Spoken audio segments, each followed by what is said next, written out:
President Muhammadu Buhari today requests the approval of the National Assembly for fresh loans. He's requesting to borrow the sum of $4 billion and 710 million euros. And amidst of the security challenges confronting the nation tonight, we engage the Minister of Police Affairs, Mr. Mohammed Dingyadi, to seek answers into some of these knotty issues.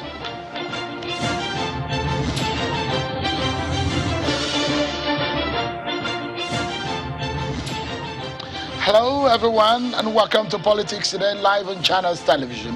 I'm sure Kimbaloye in Lagos. Before we get into some of the menu of what we have for you tonight is very packed. Let's check out some of your political roundup stories.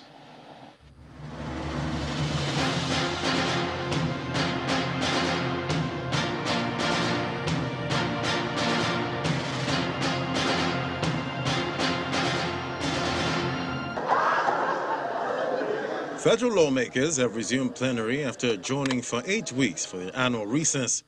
At plenary today, the President of the Senate, Ahmed Lawan, says the National Assembly is a major factor responsible for turning around the economic fortunes of the country. Senator Lawan attributes the economic improvement of the country to the early passage of the 2020-2021 budget. He stated this during Tuesday's plenary in the Senate, while also assuring that security will be promptly attended to. In the course of the recess, a member of the House of Representatives, Omalafe Adedayo from Ondo State, passed away. As customary, both chambers had to adjourn. Governor Nasir El-Rufai of Kaduna State has sent bills of financial autonomy for both the legislature and the judiciary to the State House of Assembly for passage into law, with a declaration that the total autonomy of both arms of government are critical to the country's democratic process. The governor was speaking at the 8th National State Assembly Service Commission Conference held in Kaduna State, which has its theme, Repositioning Assembly Service Commissions for Optimum Service Delivery. El-Rufai also asked his colleagues across the state who are yet to pass such bills to do so for the interest of public service and good governance. I've had the privilege of signing more than 100 new laws to improve governance and promote public welfare in our state. The Nasarawa State government has signed a 22 billion naira joint venture agreement with an indigenous technology consortium for the establishment of a technology village in Karu local government area of the state. The project comprises of 1,500 housing units of various categories and a technology hub to train 2,000 students annually, which when completed will provide over 30,000 direct and indirect jobs. This is one among many other public-private partnerships that the government has signed since the inception of its administration. For Governor Abdullahi Sule, this is a long-time dream coming to fruition earlier than expected, as invites for collaboration from investors alike to the state. The Nasarawa Technology Village is aimed actually at attracting major international IT firms. Women's group from Kwara South Senatorial District have lauded the state governor, Abdurrahman Abdulrazak, for his gender-friendly outlook to governance. The women who converged at the headquarters of the Irekwodun local government area of the state listed some of the achievements to include appointment and empowerment programs for women as justification for their open endorsement of his administration. They have done a lot of projects in Kwara State, including Irekwodun and the Kwara South. And Abdurrahman Abdulrazak recognized the women.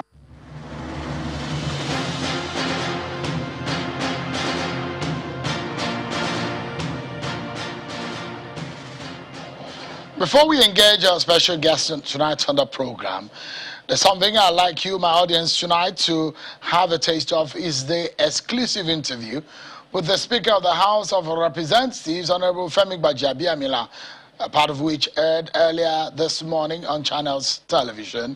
I'd like you to have some part or portion of that interview right here on the program. Take a listen to some politics side of that interview. You visited the APC leader, Bola Ahmed Tinubu, in London. Some of his supporters believe that he's the best man for the presidency of Nigeria in 2023. Do you hold that view too? That he's the best man? Yes, that's what the supporters of Bola Tinubu feel. But first of all, let us be clear on one thing. Ashwaji Bola Ahmed Tinubu has not declared, either in private or public, at least not in public, to anyone that he wants to run for the president of Nigeria. Now, should and when he decides to, if he decides to declare his interest, you and I both know that he more than qualifies to run for the office of the president. But let's get the privilege of the fact that we're speaking with you now and your closeness to Bola Tinubu. Has he told you that he would like to run for president in 2023? Ashwaji Bola Ahmed Tinubu's communication with me is privileged. He has not told you? It's privileged. You don't think he will run? The communication between myself and Ashwaji Bola Ahmed Tinubu is privileged. For someone who has been in the National Assembly for over a decade, with the very complicated nature of our politics, what in your view do you think should be strongly considered in determining who becomes the next president of Nigeria? Capacity, and love of country. All right, let's bring it home. Speaker, Honorable Femba Yabiamila, tell me, what's your plan after your time as Speaker of the House of Representatives? You planning to become governor of Lagos? You know, that provoked a smile. No, I don't have any such plans. I have no immediate plans. I have a job that I'm doing right now. It's a very tough job. Very, very tough. Sometimes the most difficult job, I say to people in the world. And people don't understand it, but this is not a forum where I'm going to break it down. So I don't want distractions. I'm working as a Speaker of the House of Representatives with a lot of responsibilities on my shoulders right now. Any other thing would be a distraction. As for Lagos State governorship, not even thought about it. Why? No, and why? The present governor of Lagos State is doing a good job. Why? Well, the fact that we had a one-time governor at one time doesn't mean it's going to be the same forever. The president is doing that. The governor is doing a good job. Under the circumstances, he's had difficult times in these last 2 years. And he's come out, I think, well. So for me, why upset the apple cart? I think he's doing a good job. We'll see what happens. We'll see what the future portends for everybody. That's portions of the exclusive interview with the Speaker of the House of Representatives, Honorable Femba Yabiamila. You can catch the full interview later tonight at 11 p.m. right here on Channels Television. So let's get talking about our major stories for today and our engagement with the Honorable Minister for Police Affairs, Mohammed Dingyadi. Nigeria is confronted with so many battles with desperate and ruthless criminals killing, maiming, kidnapping innocent Nigerians. Today we have the Minister of Police Affairs with us. But what are the issues that we shall be talking about tonight? The issues are the police capacity in fighting crime, how far with the promised reforms by the minister and the police, and of course, assessing the police minister's job, which is not an easy one. These are the issues for tonight. But again, you want to ask, what is the bottom line? The question is, how effective is the police?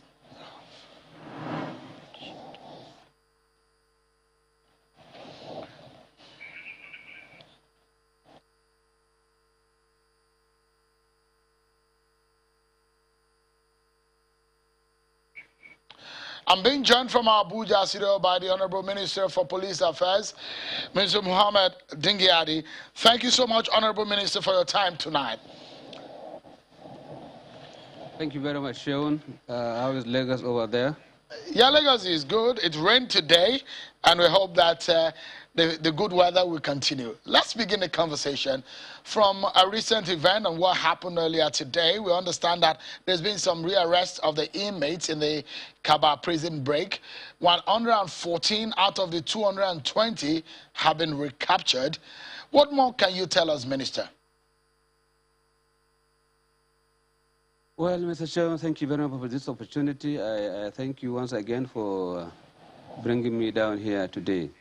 I must congratulate all those who are involved in making sure that the inmates that who escaped the prisoners in that place brought back to prisons.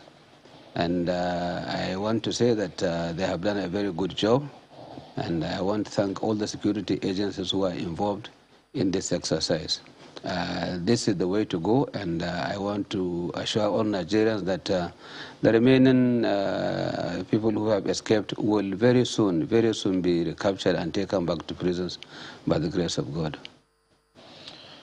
I know there have been efforts by the federal government. There are other institutions and agencies of government that are involved in fortifying our correctional facilities to ensure that this kind of jailbreaks that we've seen it in Imo, we've seen it in Kogi, we've seen it in several other states. In Kogi, it has happened, not the fourth time happening in Kogi state. What efforts is being made by the federal government in conjunction with the Nigerian police in ensuring that this kind of jailbreaks do not happen again? You see, Sharon, I think people easily forget what has been happening. When this thing started, a lot of efforts were put on ground to ensure that they don't repeat themselves again.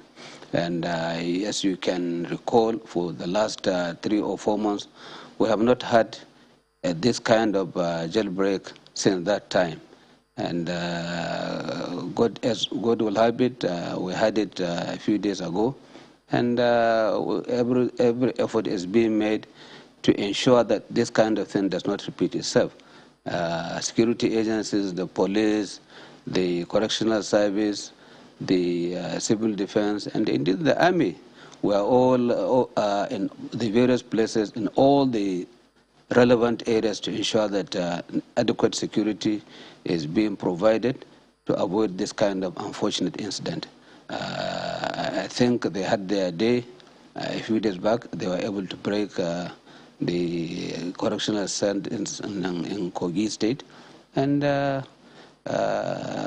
think the police, the security agencies are doing their best to ensure that we safeguard all these key and vulnerable points to ensure that we don't have this kind of unfortunate incident.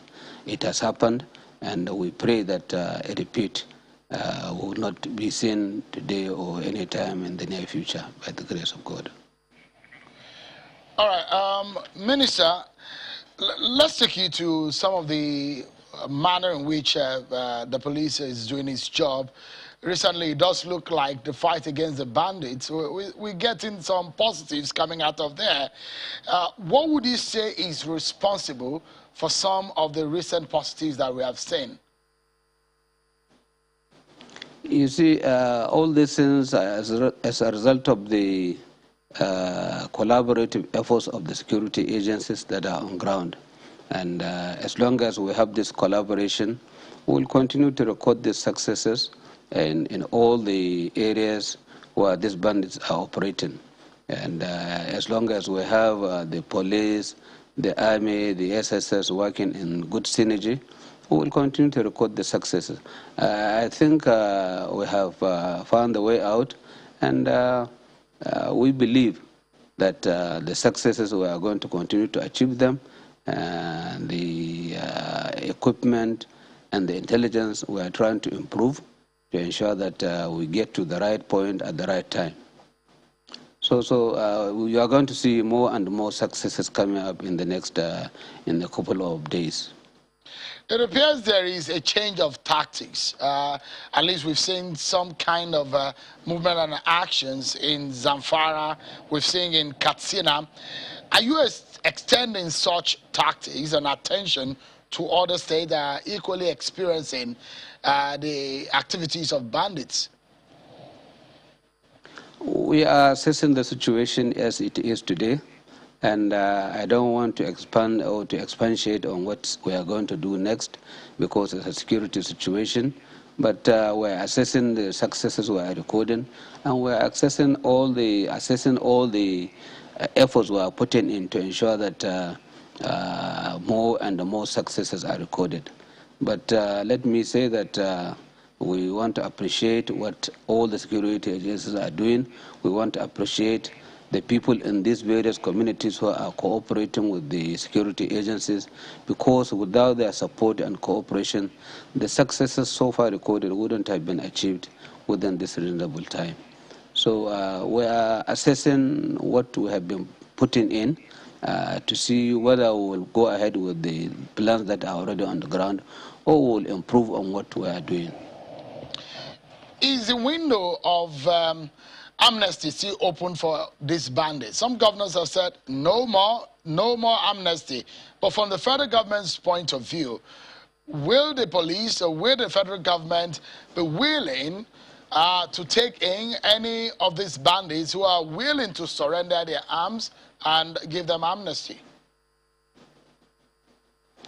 You see, when you talk of amnesty, it's a relative term.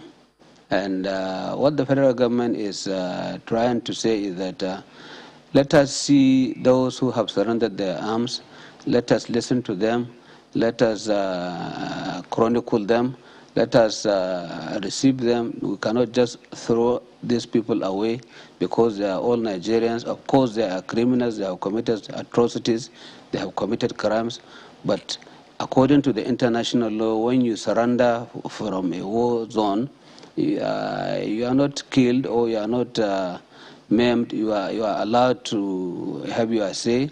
We are listening to them. We are trying to see how we can integrate them into the larger society. But the question of giving the amnesty in what we used to know amnesty, I don't think that is the way to go. What we are trying to do is to get them settled in their various communities, to let them have a kind of means of livelihood so that they can integrate peacefully and honorably into the larger society. So the window for any of the bandits who want to surrender is still open? Oh, with all pleasure. Anybody wishing to surrender and do it honorably and honestly, government is ready to listen. Government is ready to see what they can do to settle them down without much cost, to ensure that as a nation we have responsibility to our citizens. We integrate them with the little that we can afford to give them. And we'll continue to monitor what they are doing in their various communities to ensure that they don't go back to the bad old days of armed banditry and the rest of them. We will monitor them and we will ensure that they don't go back to the bad old days of kidnapping and armed banditry. Several months ago, Minister, you promised some far-reaching reforms within the police structure and the organization. Can you tell us which of these reforms have taken effect? You see, Sheon, when you talk about reforms, we are talking about putting in some new changes that will improve upon a system that we have already made. I want to tell Nigerians that Mr. President is 100% committed to reforming the police in this country so that we can have a police of our own, a police that we can call a Nigerian police, a police that will be very civil, a police that will be citizen-friendly, a police that is fully equipped, and a police that is well-trained and ready to achieve the set objectives put for it for the federal government of Nigeria. Mr. President is committed to this, and I want to tell you that he has put everything in motion to ensure that we try to reform the police in this country and improve it from where we met it today. Last time I mentioned to some people in a gathering that the president has set up a committee under the chairmanship of the vice president to look into the needs of the police and other security agencies, the needs that will ensure that they improve upon what they are doing today. And this committee is working, and I think as a result of its working, some new subcommittees have come up under the chairmanship of other members of the Federal Executive Council. We have one headed by the Minister of Finance that is there to see how houses can be provided for the police. We have another one chaired by the Attorney General of the Federation to see how we can improve the law established in the police trust fund so as to make it more effective, to make it more functional, and to ensure that it performs more effectively. There is also another committee that is being chaired by the Chief of Staff to Mr. President to ensure that the salaries promised by Mr. President salary review is concretized. The Chief of Staff and other members of the committee are currently meeting with the National Salaries and Wages Commission to see that in a technical form, to see that some outlines are put in place before a general stakeholders meeting is held to come up with what is required to review the salary of policemen in this country. So you can see that there is the willingness, the determination of government to improve the police and to improve the police services in this country. And in addition to all this, you can see, and you have busy, the IGP is going around the country to improve the operational services of the police, to dialogue with them, to tell them what to do, to tell them what not to do, to orient them, to let them know what the federal government is thinking, what Mr. President is thinking, and to ensure that there is total compliance to improve their own services, to improve how they approach issues, how they approach citizens in this country. And in addition to also this, here in the Ministry of Police Affairs, we have set up, in addition to the supervisory that were given to the police services, we are also we have set up a committee that is called Police Public Complaints Committee. This committee comprises the officers from the ministry, officers from the police force, officers from the Police Service Commission, Ministry of Justice, Human Rights Commission, to listen to complaints from the general public that have to do with infractions of the police. These are all things that are targeted at improving the conduct, improving the performance of the police so as to make them more accountable and more transparent. In addition to all this, Sheung, we are also witnesses to what the President has done to the security agencies in this country, just to show some level of commitment to the performance, to the need to improve the performance of security services in this country in the light of what is happening today in many parts of this country. You have seen the supplementary budget that has been given to security agencies. The police in particular, I think the police force were given about 50 billion naira to re-equip, rebuild, and retrain the police. In the Ministry of Police Affairs, I think we were given about 12.5 billion naira. Other security agencies have also benefited from this supplementary allocation. So you can see the willingness of this administration to impact positively on the security agencies and in particular the police to ensure that we reform the police in this country to make them better than what we left them and to make them better than what we have them today.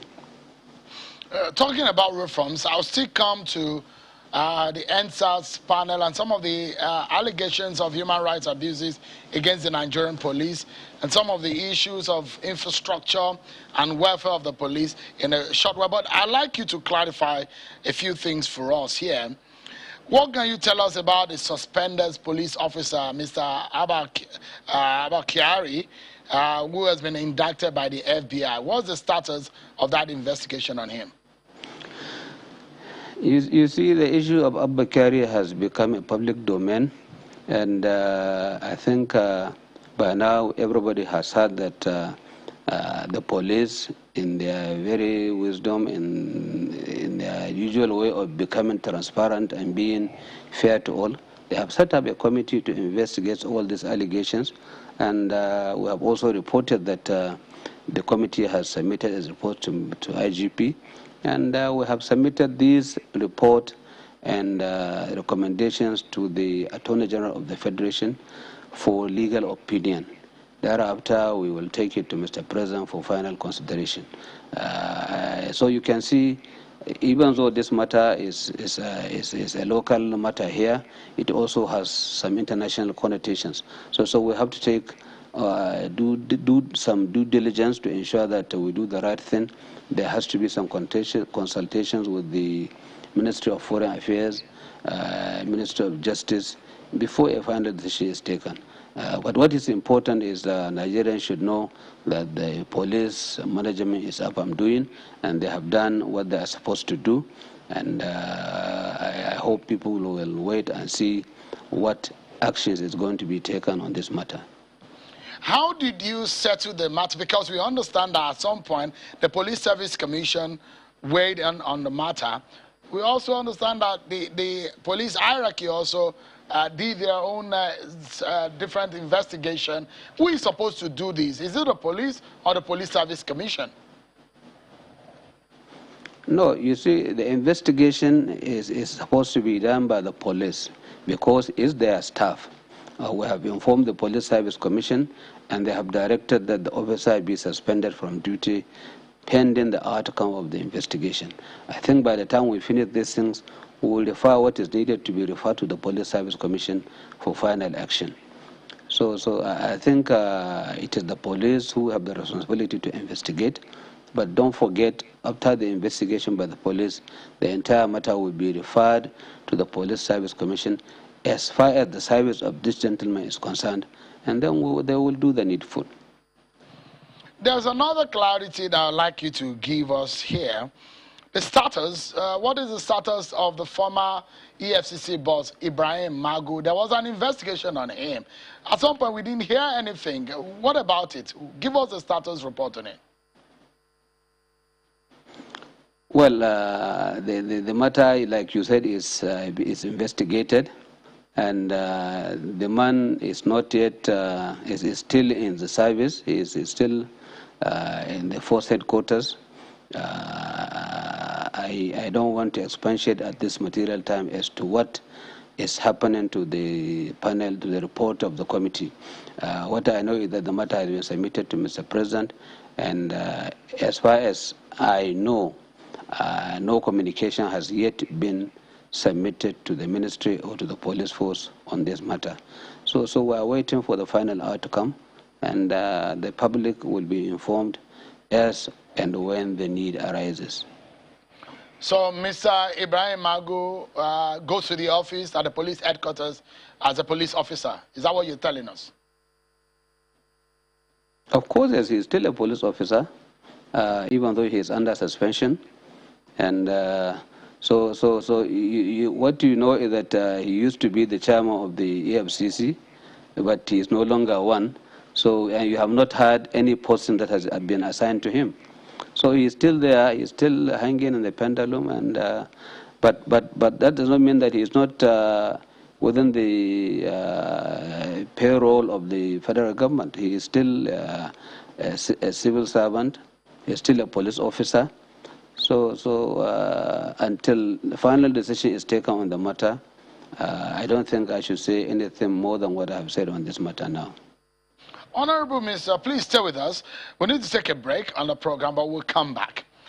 Our conversation will continue with the Honorable Minister, and of course, we will also like to hear from a professor of economics, Professor Ken Ife, who will be joining us after the time with the Minister of Police Affairs, and we'll be talking on the request by the President for more loans, which was submitted to the National Assembly today. Stay with us, everyone. We'll be right back.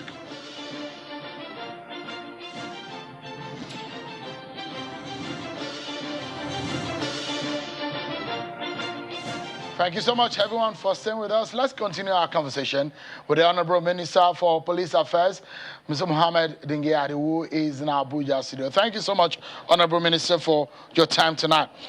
Um, there is a very important matter which, since we're talking about the reforms of the police, I was going to ask you, there's a series of allegations against the Nigerian police relating to human rights abuses.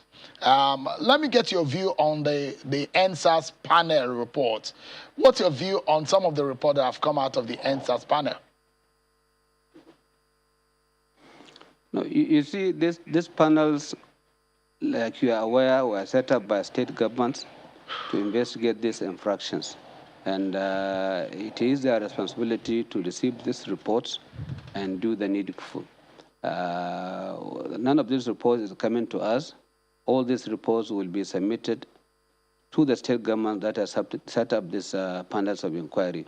And we expect that the state governments will look at them. What is supposed to be done by the Police Service Commission will be sent to them. And what the state governments are supposed to do will be done by the state governments. So we are waiting to receive the parts of the reports that are supposed to come to us. And I want to assure Nigerians that we are going to be transparent and we are going to do the needful to ensure that the Police Service Commission does what it's supposed to do on these issues when they are brought to them. But how have the police been able to pick up the pieces in the aftermath of the mayhem unleashed on the men during EndSARS? Well, you have seen the police are doing, and there's no shaking. We have been going about doing the normal security service that we are providing to Nigerians, and that is how it's supposed to be. And there is no any challenge, there is no any problem. We're equal to the task, and we're everywhere in this country. We are providing the daily security services that we are supposed to provide. Don't forget, in addition to all these banditry problems, the insurgency, the terrorism that is taking place in the Northeast, we also have other day-to-day police duties that are taking place in various police stations, in various places across the country. So the police is everywhere, and we are doing the task that we are supposed to do. And I think, as far as I'm concerned, we're fairly well in this country. The police started the reorganization and reform of the police tactical squads, including the dissolution of SARS in the aftermath of the nationwide EndSARS protest. And the police also set up the Special Weapons and Tactics Team, now called SWAT, on the 13th of October 2020. After the first batch of training of that SWAT team, has there been any further action in respect of that new tactical unit? Well, this will be about the third or the fourth time I'm answering this kind of question. You know, Nigerians always forget one thing. They are always after hearing things that can make headlines. If this I have said times of that number that this SWAT that we are talking about have been trained and have been posted to their various places, states of origin, and states of working places, and they are working there at the moment. But what Nigerians or what people want to hear is that what infractions are the SWAT also doing? What kind of infractions are they committing, so that people will know that they are around? They are around, they are performing their lawful duties, and we are satisfied with what they are doing in their various states. So I think it is because they have not performed any infractions. That is why people are not aware that they are around. They are around. I believe the armed robbers are aware that they are around, and that is why we have a very good record of armed robbery in this country. Is significantly reducing, and I'm sure it is not unconnected with the performance of the SWAT in this country. So they are doing their jobs. They are everywhere in this country, and we are so far satisfied with what they are doing. Some of these stories on the police colleges we've reported right here on China's television in the past. Some of those police colleges are in very bad state. How far in cleaning up those police colleges? What is the status? What has the federal government done in fixing the state of the Nigerian police colleges? I want to slightly agree with you. Some of these police colleges are in bad shape, particularly those in Lagos where you are. They are in bad shape, really. And we're aware of that. We're making every effort to ensure that we improve, we renovate these police colleges, we expand them to the standard that we're supposed to provide these kind of colleges. And we have made adequate provisions. The Police Trust Fund has budgetary provisions. The police force they also have some budgetary provisions for the renovations of some of these colleges. Very soon we will start. As we are aware, the Police Trust Fund had their budget just about 2 or 3 months ago, and they have started making procurement processes to ensure that we take up the renovation of some of these police colleges. That's good to note.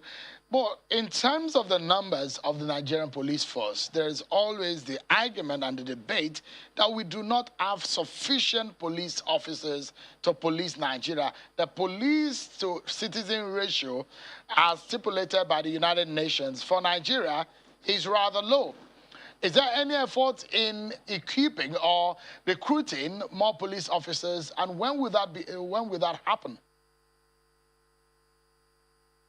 Well, maybe let me also say that on a number of occasions in this very studio, I try to explain our position on recruitment of police in this country.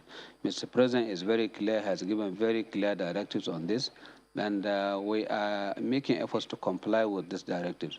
He has directed us to recruit 10,000 constables annually for the next 4 years of his administration. We have done the first one. The second batch was slightly affected by the tussle between the police force and the PSC. But as I'm speaking to you now, we are making arrangements. Maybe in the next 1 week, we are commencing the second part of the recruitment exercise of the 10,000 constables that we are supposed to recruit. That is to say, 2019 and 2020. 2021, we intend to continue with it before the end of this year by the grace of God. So we are on course. We have only been delayed by some technical issues, and we are trying to overcome them. Like you rightly observed, our ratio is very low compared to the international standard, but we are aware of this. We are trying to make sure that we improve upon what we have in terms of the boats that are on the ground. Good news, and we hope that all of this will happen soon. Because I was going to, in wrapping up, the big question is the Nigeria police overwhelmed? There seems to be a lot of operations engaged, that the police is engaged.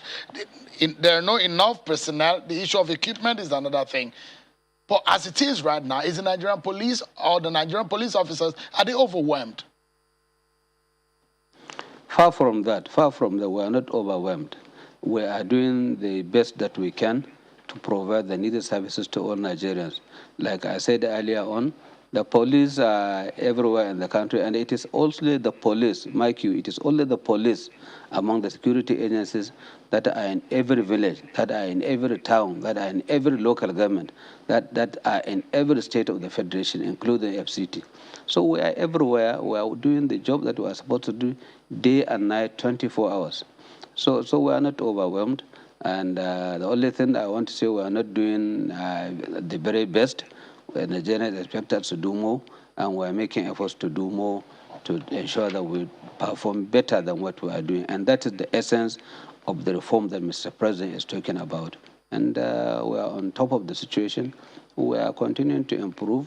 And from what you even said, we are recording some positive successes. And I want to believe that these successes will continue by the grace of God. On a final note, Minister, I understand that your ministry obtained an approval from the Federal Executive Council for the concession of the $470 million moribund National Public Security Communication Network, which has closed-circuit television, the CCTV project, as a major component. Has anything tangible been done since that approval? Of course, yes. We have been receiving reports from the concessionaire. They are making a lot of progress. They are trying to replace all the damaged parts that have been spoiled from this CCTV project. And they are doing everything to ensure that they empower it, they resuscitate it. But there are other things that are supposed to do to ensure that this work is not tampered with. With the light of the security situation that we have in the country, they are taking a lot of caution, but we are making efforts to ensure that they continue the services they are providing, they continue with the work they are supposed to do. So they are making progress in this direction, and we are monitoring what they are doing. Even last week, they came to my office, they briefed me, they gave me a report on what they are doing, and we are going around to see what they are doing as far as resuscitating this project is concerned. So we're on top of it, and we want to make sure that things are going on smoothly and in accordance with the plans. Honorable Minister for Police Affairs, Mohammed Dingyadi, it's a pleasure having you join us tonight. Many thanks for the time that you have taken. I appreciate it. Thank you very much for the opportunity. Appreciate it. Thank you so much, Honorable Minister. And so let's switch gears now and talk about what happened on the floor of the National Assembly today when a letter was written by the President and transmitted to the National Assembly. The President Buhari is seeking the approval of the Senate to borrow $4 billion and another 710 million euros from bilateral and multilateral organizations in order to fund the deficit in the 2021 budget. According to the letter which was read on the floor of the Senate by the President of the Senate, the loan request is an addendum to the 2018-2020 borrowing plan of the federal government. President Buhari is also seeking approval for grant components of $125 million. Further explained that the funds are needed to meet emerging needs and ensure that all critical projects approved by the Federal Executive Council as of June 2021 are incorporated. Take a listen to the Senate President. The projects listed in the addendum to the 2018-2021 federal government external borrowing plan are to be financed through sovereign loans from the World Bank, French Development Agency, China Exim Bank, International Fund for Agricultural Development, IFAD, Credit Suisse Group, and Standard Chartered China Export and Credit in this total sum of USD, American dollars, $4,054,476,863 plus euro 710 million and grant component of USD $125 million. The Senate is kindly invited to note that the projects and programs in the borrowing plan were selected based on positive technical and economic evaluations and the contribution they would make to socio-economic development of the country, including employment generation and poverty reduction, as well as protection of the most vulnerable and very poor segments of the Nigerian society. I'm being joined to give us some insight on this fresh loan request by the federal government, an economist, Professor Ken Ife. He joins us from Abuja studio. It's good to see you, Prof. The big question here is... Thank you so much.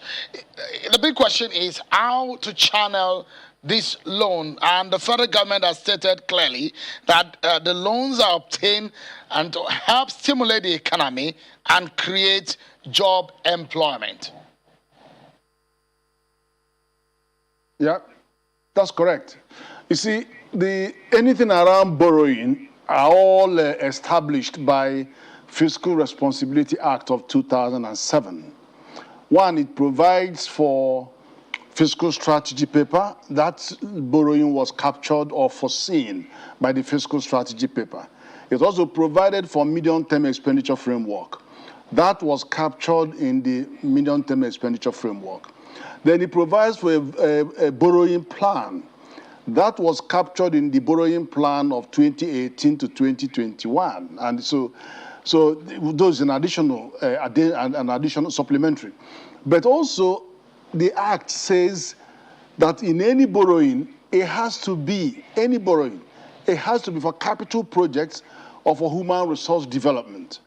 Now, health crisis of COVID, that was existential.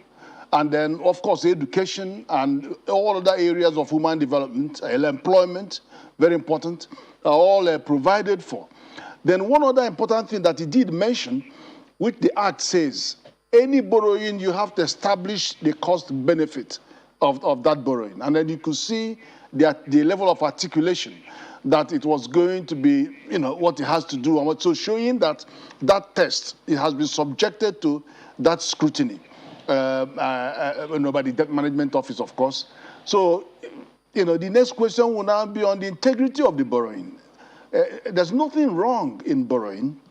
Everybody borrows to leveraging, especially where it's cheaper than the domestic loans, as you know. So countries borrow. But there are standard guidelines, just guidelines or best practice, international best practices. For countries in our region, in our area, developing countries, they tend to stay at 40%, below 40%. For more advanced countries, 60% is the sort of benchmark. But you have seen that most advanced countries are even over 100%, some are 80 to 100. America is in the area, Japan is over 100%. You come to our own area, you see some countries that are in our peer group that are even up to 100%. But that is, the issue is not the size of our borrowing, because it's a moving target. It's always, whenever you look at the money, it looks big, but always look at it as a proportion of the GDP. So that is where, at the moment, we are over 30.